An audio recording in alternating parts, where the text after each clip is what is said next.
Odhiambo tarik 15 Nyakorom Gajwanga dwe mar 9 kod abich geno mara en riyo makare machiegni ahinya chenro ni mara many piny waikoni weche manyien. Odiochieng' bende jochiw thieth maromo 382 nobago ng'anye kaunti ma Siaya ka gikwedo okang' mar chungo gie tich kata mana bang' kosendik gie tich Nyakorom Gajwang ma en mbaka mwadhi goyo e twak mara many piny gi Dr. Onyango Ndong'a ma en jakom KMPDU Nyanza wadhi wuo achiel kachiel kae ne gwengo mag Afrika ma milambo wadhi kode mbaka ni to bedo nade koya kae kalore ni magi jok manose mitich kata kamano kaunti ma Siaya ochungo gie tich gino mabende koro miyo koro negi keto ng'ur kendo koro negi bawo ng'anye kaunti no duto chenro ni mara many piny gi weche mamoko Nyakorom Gajwang kod mbaka lai marot machuok na 3-6 nono kabe mantie live Facebook Ramogi TV KMRS kachiel gi Ramogi TV Kenya mbui mar YouTube magi thuondweche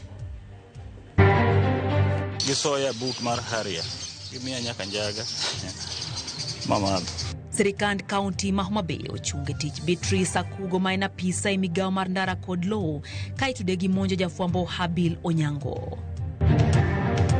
Tulipoingia ndani ya nyumba tukapata kwamba vyumba vyote ndani vilikuwa wazi. Simu ambazo tulikuwa tunazipiga za wazazi zilikuwa huko kwa bedroom, lakini wao hawakuwa. Obila ma Nakuru nonek mar jaduong' ma jahigni 72 gi jaode ma jahigni 70 mayangore ni onegi gi jatij gi mar dala kendo orwak ringregi e kisima. For 8 months, we served with diligence and compassion, treating patients instead of gratitude. We have been met with humiliation and the outrageous label of ghost workers. Jotije 382 manyocha ochungie tich e kaunti ma Siaya ne gin mabandi e sekta mar thieth ong'anyo ka kwedo kang' makamano.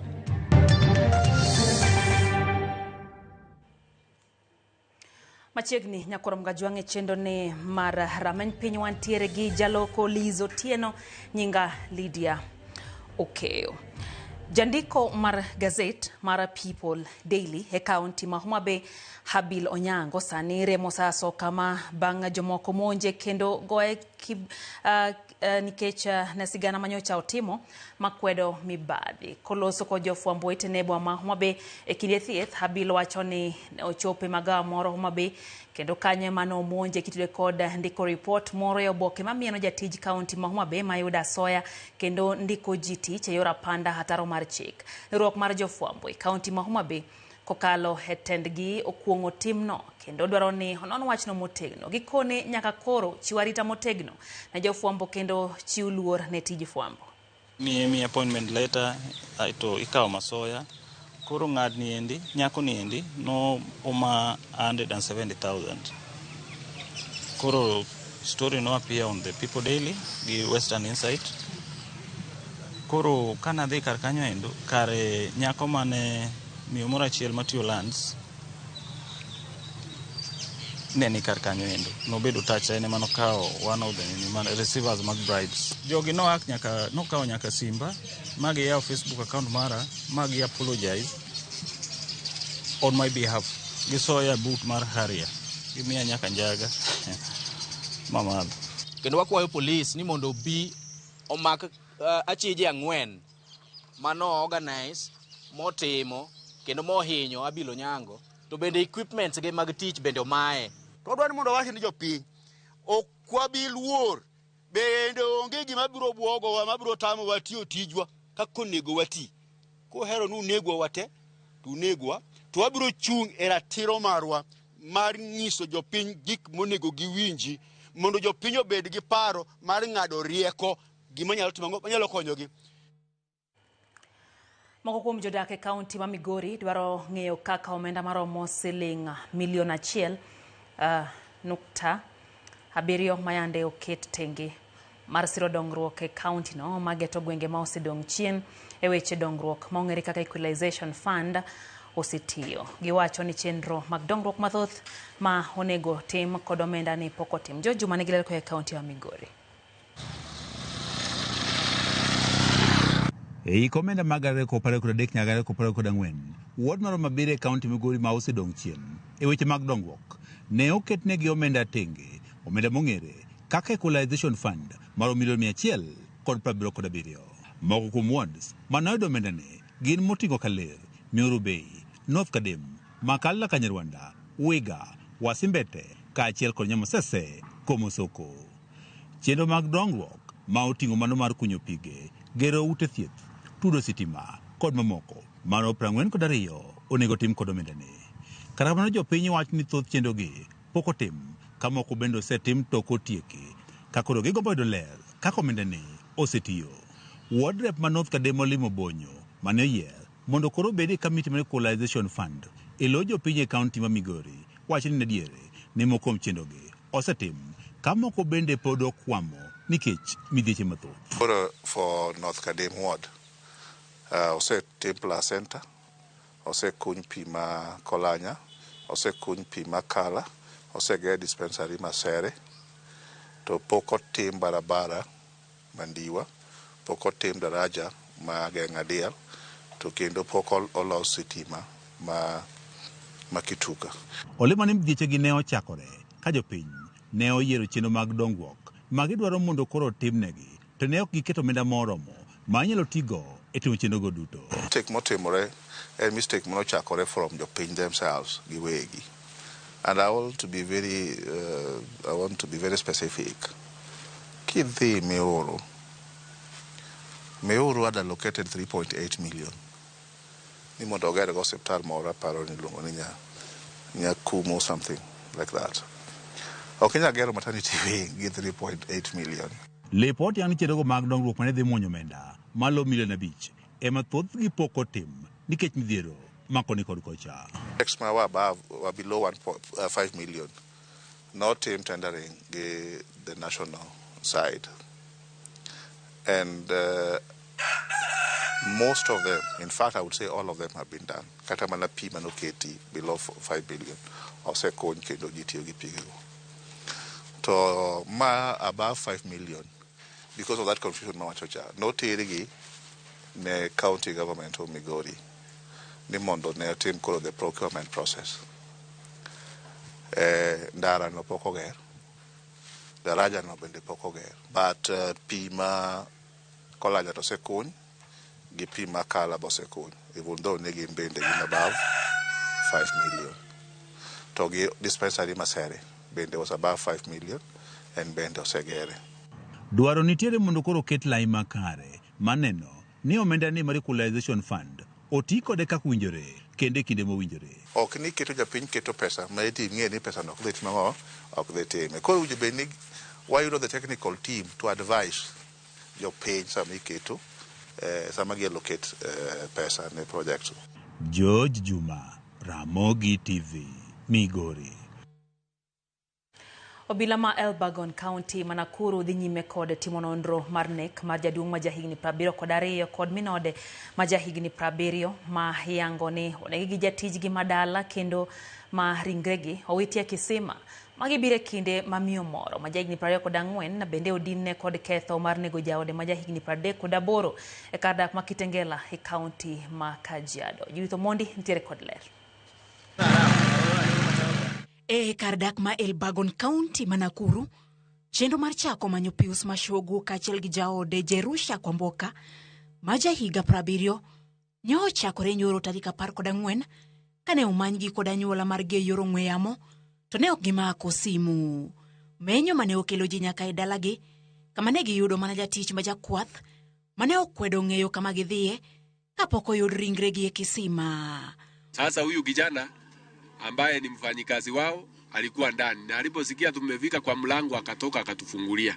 Tulipoingia ndani ya nyumba tukapata kwamba vyumba vyote ndani vilikuwa wazi.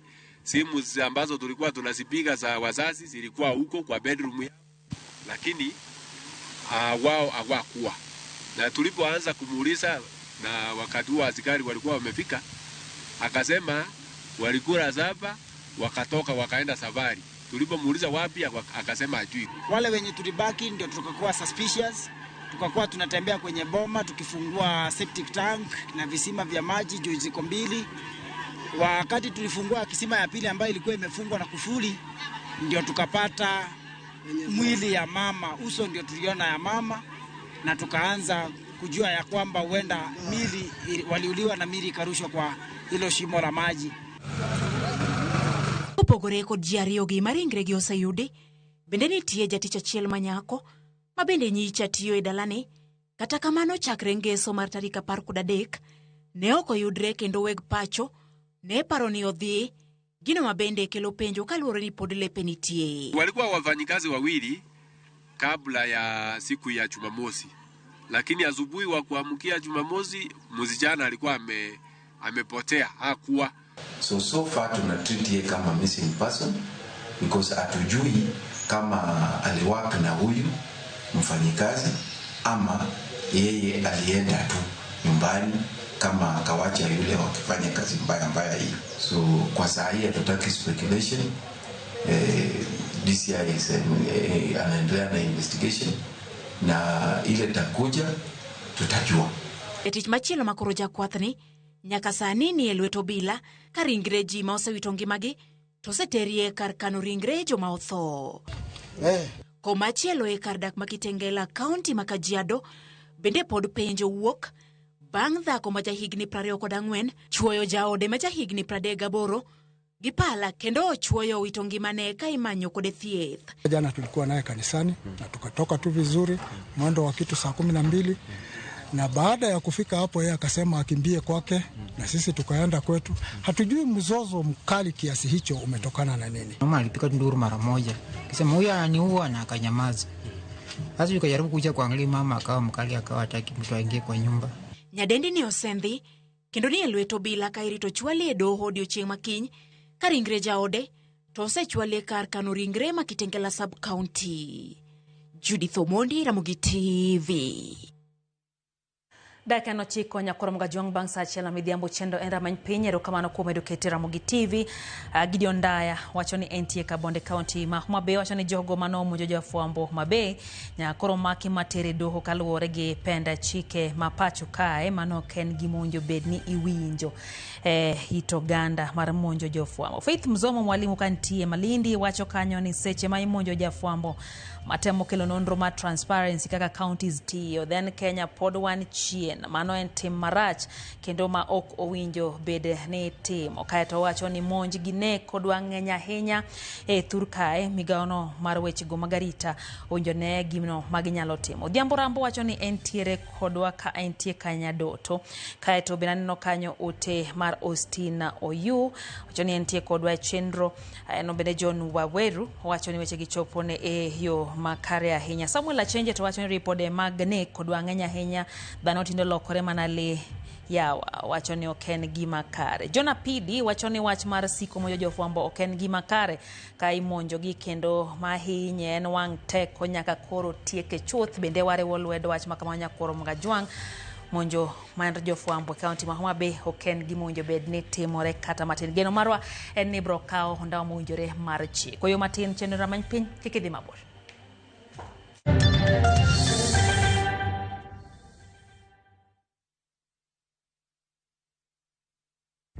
Saa zingine mambo kupata bila plan. Gas ndio imeisha, landlord akuache upumue, mtoto ni mgonjwa na bado ni mid-month. Usijibox kwa noma. Piga *531# and sort your emergencies with my Mobi Civil Servant Loan, iwe usiku au mchana. Kama wewe ni civil servant, sasa uko sorted. Dial *531# and get up to 20,000 shillings and pay from your next payslip. No paperwork, no guarantors, no drama. Ni wewe tu na simu yako. Register now and see your limit in seconds. Built for Kenyan civil servants. My Mobi, iko sorted.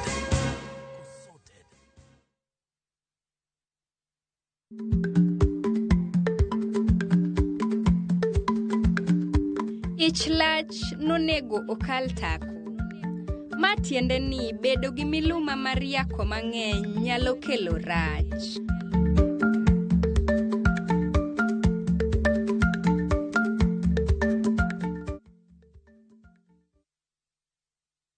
Be jalno mohero dongruok ne ngima makiny, para ne pap midhialo e Jo-Kenya mosetelo nyime e neno ni opidh yiende kendo rit bunge. Jogo mating'o gigo mowinjore ne bedo gi alwora maber e higni mabiro. Mae momiyo wakelo mich mar Africa Champion of Trees Act Awards, ma en chenro mokel kod Kenya Forest Service kod Blue Focus Africa Initiative. Kidienje aboro, joloch 12 kod jaloch maduong' achiel ma japidh yien e pachoka. Nitiere omenda miloyo maromo $5 million, sigana matut mar jaloch kod mich moko mathoth. Ndikri kochakore tarik 1 dwe mar 9 nyaka tarik 30 dwe mar 9 higani endi kokalo e actawards.org.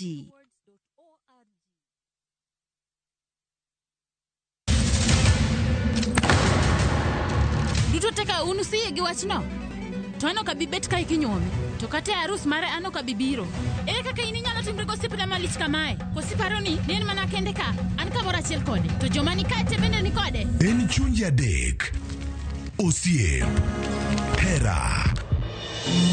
Koda timbe andhoga makelo chwanyruok. Koro onge kaka arus ni nyalo timre. Maye yawa. Ikrine wuodh Parineti. Sigana manyiso kaka inyalo tem paro kod lek ma ng'ato nigo.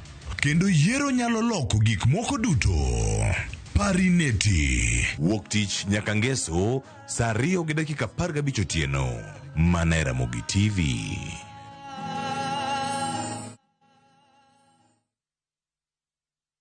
Sayudo nyodo ni kelo nyako chia cholokore Yaje nunga lisandi nango nyako chia Mimi giere kondo jalo siko kachandi gimo nyako chia Utemo kakano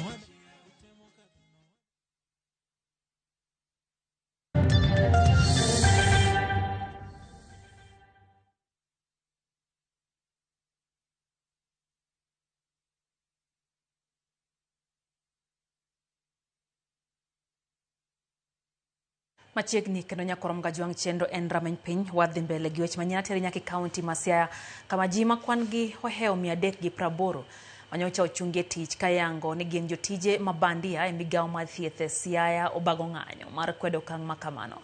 Ne gichungo chenro e alwora mar od bura ma Siaya nyaka apis gavana hagidwaro ratiro ni ochungie tich e tok chik. Giseotend kaunti ma Siaya ewi chenro mar kepo margi kendo gidwaro ne migi ratiro ewi okang' mar chungo gi apoya. Bende giseo chung' mar jakom board mar jotije sirikal ma Siaya manyocha owacho ni gin jotije ma chik ok opuodho.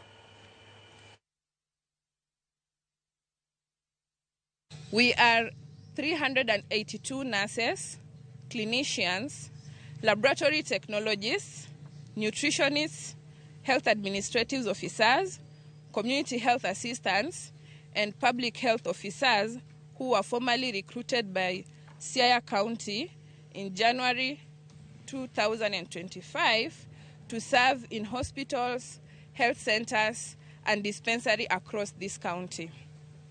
For 8 months, we served with diligence and compassion, treating patients, preventing outbreaks, and saving lives. Yet, instead of gratitude, we have been met with humiliation, betrayal, and the outrageous label of ghost workers. The people of Siaya, your health system is under attack. When healthcare workers are unjustified removed, it is unfavorable. The sick, the elderly, and the children who suffer most. We are closing by this. We will not be silenced. Kwa Siaya wang'yo mago mag siasa kama jatend piny Kenya William Ruto kone piny Kenya okokwamo kendo itaye yo makare.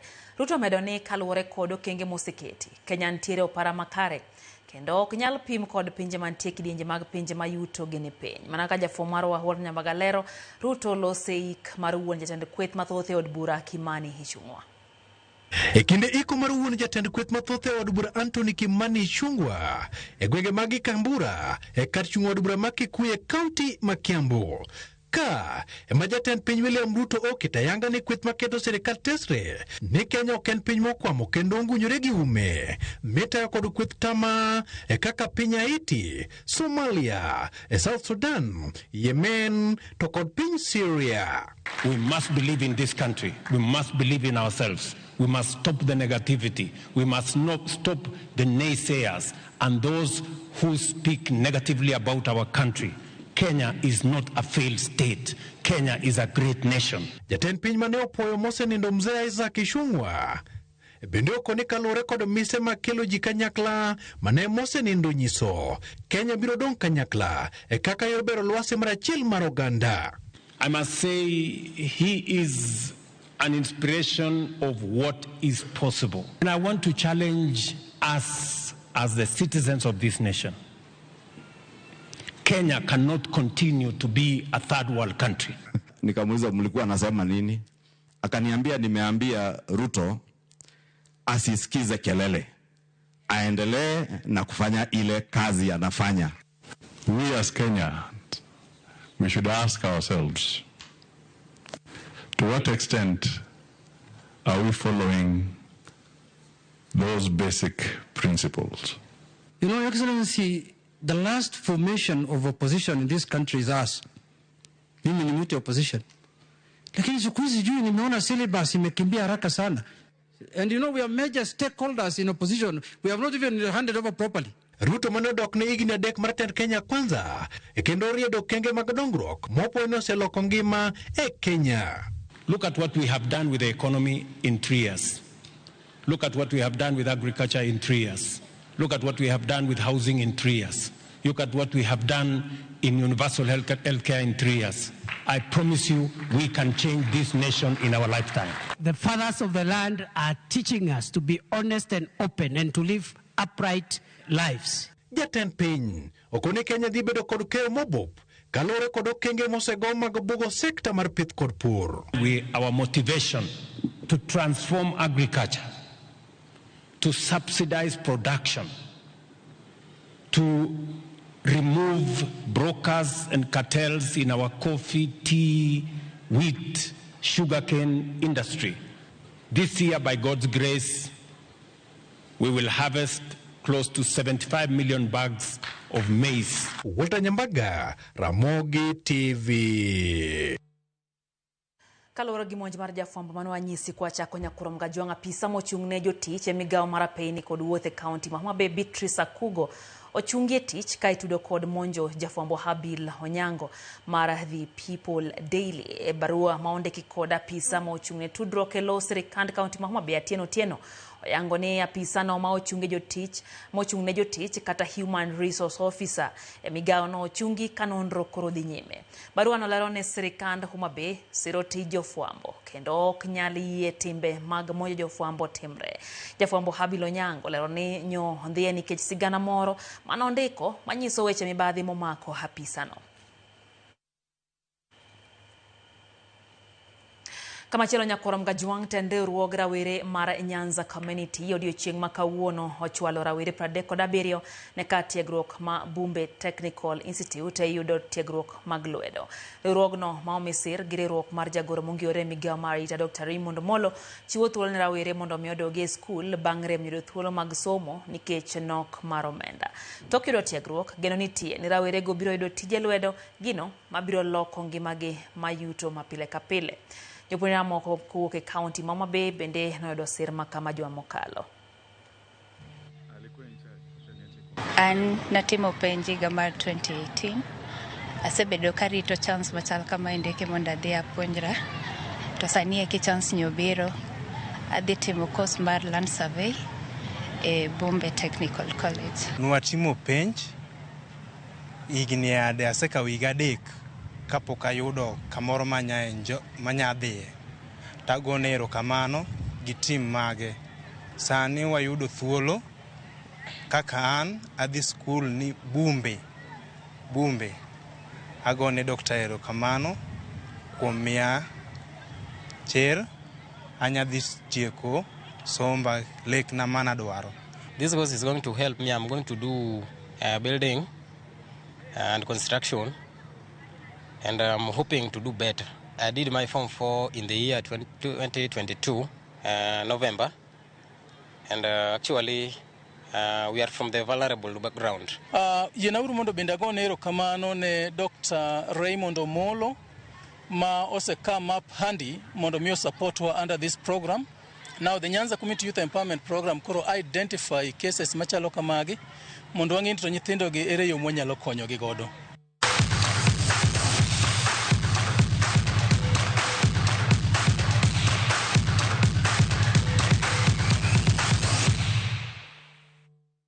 Mago mag tuke Kenya omedo medal achiel mar bronze piem mag World Athletics Championships madhi nyime boma Tokyo piny mar Japan e kinde ma Reynold